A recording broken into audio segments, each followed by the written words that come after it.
Every Disney park has a castle. It doesn't matter if you're in California, Florida, Paris, Shanghai, or Hong Kong.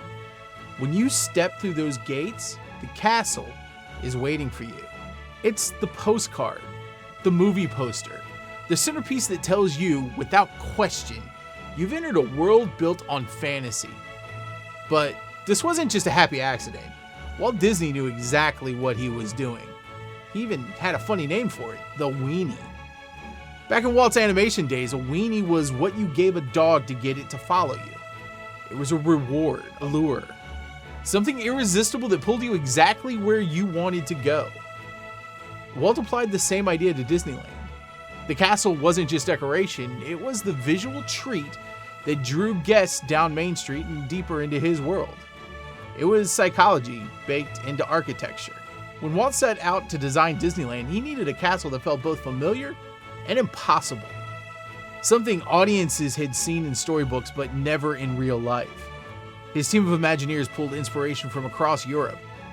These real-world landmarks gave Walt the fairy tale vocabulary he needed, but he wasn't trying to build a copy. He wanted an icon that lived somewhere between fantasy and reality.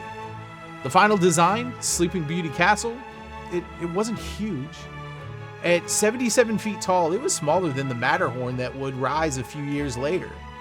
But thanks to forced perspective, shrinking the upper levels and tapering the spires, it looked grand enough to command the end of Main Street.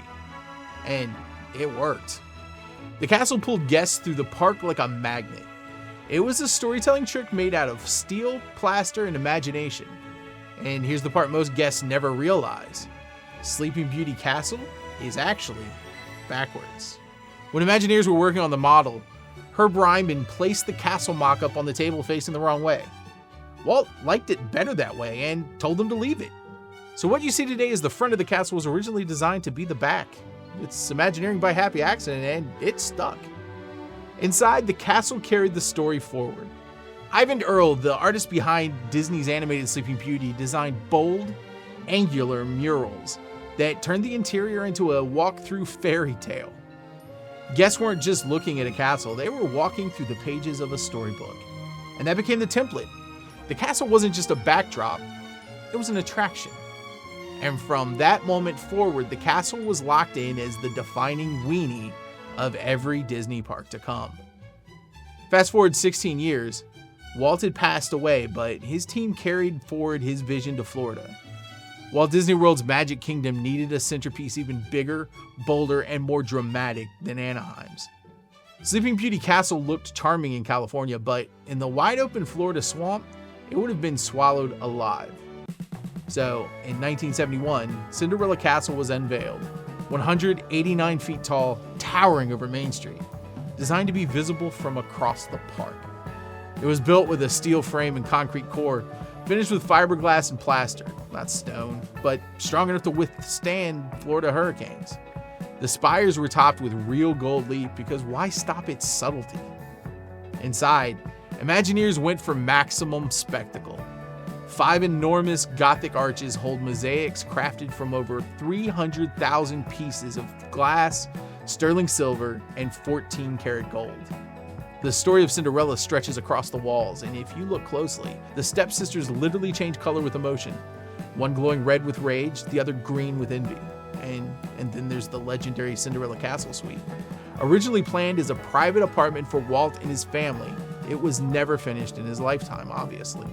For decades, it sat empty, at times used for storage, at times as a phone operator station. But eventually, it became the most exclusive hotel room in Disney history. A single suite, perched inside the castle, reserved for VIP giveaways and special occasions. Every Disney fan wants to stay there, and almost none ever will. Cinderella Castle wasn't just bigger than Anaheim's, it was a stage in itself. It became home to stage shows, parades, fireworks, and character greetings. It was the heart of the park, the spine of the story, and a backdrop of millions of vacation photos. And beyond the park, it became the most famous piece of Disney branding in the world. Every time you watch a Disney movie and see that shimmering castle logo, you're looking at a stylized version of that very building. The castle isn't just an icon inside the park, it's the opening act of every Disney story. And it cemented the idea that every Disney park would need its own unique castle. Tokyo Disneyland followed in 1983 with its own version. Slightly different in detail, but essentially the same structure. For years, it housed the famous Cinderella Castle Mystery Tour, a walkthrough attraction where guests battled Disney villains and even faced off with the Horned King from the Black Cauldron. It was a darker, weirder use of the castle, but it showed that these icons weren't just pretty, they could tell new stories. Disneyland Paris opened in 1992 with Le Château de la Belle à Bois Dormant, arguably the most beautiful Disney castle ever built, and incredibly hard to say. Unlike Florida and Tokyo, Paris didn't need to compete with real European castles nearby, so instead, Imagineers leaned into pure fantasy. The result was a pastel masterpiece with soaring stained glass, whimsical spires, and a full animatronic dragon lurking in the dungeon beneath. It was theatrical, it was dramatic, and uniquely French. You can tell because it's always smoking a cigarette. Hong Kong Disneyland started with a small copy of Anaheim's castle, but in 2020, it was completely transformed into the Castle of Magical Dreams. Instead of honoring just one princess, this design pulled inspiration from 13 heroines, each turret reflecting a different story. It was a castle reimagined for a new generation, where diversity and inclusion were baked into the architecture itself. And then there's Shanghai Disneyland, which opened in 2016 with the Enchanted Storybook Castle. It is the biggest, tallest Disney castle ever built, dedicated not to a single character, but to all of Disney's princesses. Inside is a royal banquet hall, a walkthrough attraction, and even a boat ride that passes underneath it. I mean, this isn't just a weenie, it's an entire theme park within a theme park. So across the world, the castle became the unshakable rule. Anaheim had Sleeping Beauty, Florida and Tokyo had Cinderella, Paris brought fantasy and dragons, and Hong Kong brought princess diversity. Then Shanghai showed up and went for record-breaking scale. Every park had its crown jewel, its icon, its weenie. But here's the thing, these castles don't stay the same forever. Over the decades, they've been painted, covered, lit up, draped, and even dressed as birthday cakes. And every time Disney touches one of those icons, fans lose their minds. Some love it, some hate it, but everyone has an opinion. And that brings us to the makeovers. In 1996, for Walt Disney World's 25th anniversary, Disney transformed Cinderella Castle into a giant pink birthday cake. And everybody lost their minds. Over 400 gallons of pink paint, 26 inflatable candles, candy canes, gumdrops, icing details. This thing was loaded from top to bottom with pink frosting. It lasted nearly 2 years, long enough to horrify some fans and delight others, although I've never met one that was delighted. For many, it remains the most infamous Disney makeover of all time. Then, in 2004, to promote Stitch's Great Escape, the castle was toilet papered and spray painted with the words, "Stitch is King." It lasted a single day, but made its point. Even the most sacred Disney icon was fair game for marketing. In 2005, Disneyland's 50th anniversary brought the happiest celebration on earth. Cinderella Castle in Florida was decked out in gold trim, swirling character statues, and a rotating stained glass medallion showing all of Disney's castles. It was lavish, flashy, and depending on your taste, either elegant or gaudy, probably gaudy. Disneyland's castle got its share of overlays too. For that same 50th anniversary, Sleeping Beauty Castle was decked in gold crowns and banners marking each decade of the park's history. In 2015, for Disneyland's Diamond Celebration, the castle sparkled with diamonds, shimmering rooftops, and silver accents. It was bedazzled to the point of parody, but it photographed beautifully. And in 2019, the castle was given a permanent refresh. Deeper blues, brighter pinks, and generous gold leaf restored it to a sharper, more vibrant version of itself. Disneyland Paris also has had its share of makeovers. In 2007, it was wrapped in shimmering lights for candlebration.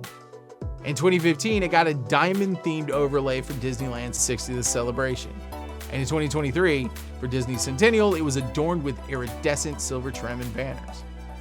Paris has always leaned into theatrical elegance, and its castle makeovers match that personality. In 2007, back in Florida, Cinderella Castle was draped in over 200,000 LED lights for the holidays. The dream lights created a shimmering, icy effect that made the castle glow each winter until 2019. It became a holiday tradition, but was eventually retired as projection shows took over. Projection mapping began in 2011 with The Magic, the Memories, and You. Suddenly, the castle could transform into rockets, oceans, and animated spectacles every single night. This evolved into Celebrate the Magic and Once Upon a Time, cementing the castle as a projection canvas. In 2017, Wishes was retired and replaced with Happily Ever After, a fireworks and projection spectacular. Fans resisted at first, then embraced it, only for it to be retired again in 2021. By 2023, it was back again, proving Disney can recycle nostalgia as often as it wants. In Florida, the 2020s brought the pink era. In 2020, for Cinderella's 70th, the castle was repainted in rose pink with deep blue roofs and gold accents. It was bold, Instagram ready, and polarizing. Some loved it, others thought it looked like Pepto-Bismol. For the 50th anniversary of Walt Disney World in 2021, the castle got iridescent trim. Ribbons, jewels, pearls, and a giant 50 crest turned it into a shimmering showpiece. The decorations came down in 2023, but that pink paint stayed. And in 2025, Disney announced another change. The castle is being restored to a more classic look. Soft grays, creams, subtle blues, and refined gold highlights replace the bold pink. The new finish uses automotive-grade paint designed to withstand Florida's harsh sun and storms. It's a timeless look meant to honor the castle's history. As always, fans are divided. Some cheered that the classic look will return. Others are mourning the pink era as bold and unique. But that's the pattern. Every makeover is someone's favorite, and someone else's least favorite. The truth is, these castles are more than buildings. They're characters. They're billboards.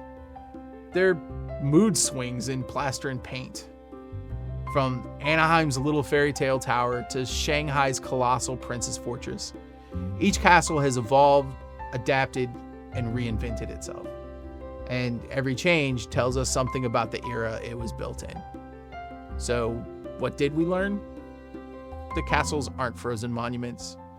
They're living stage sets, always ready for the next overlay. They've been birthday cakes, they've been toilet papered, they've been gilded, bejeweled, projection mapped, and now restored to classic elegance. And through it all, they've remained the most important piece of Disney park design. So, next time you're standing on Main Street looking at those spires, remember this. You're not just seeing a castle. You're seeing years of history, controversy, creativity, and reinvention, painted onto the most famous fairy tale building on Earth. And if you happen to hate the current color scheme, don't worry. Just give it a few years. Disney's just going to change it again anyway.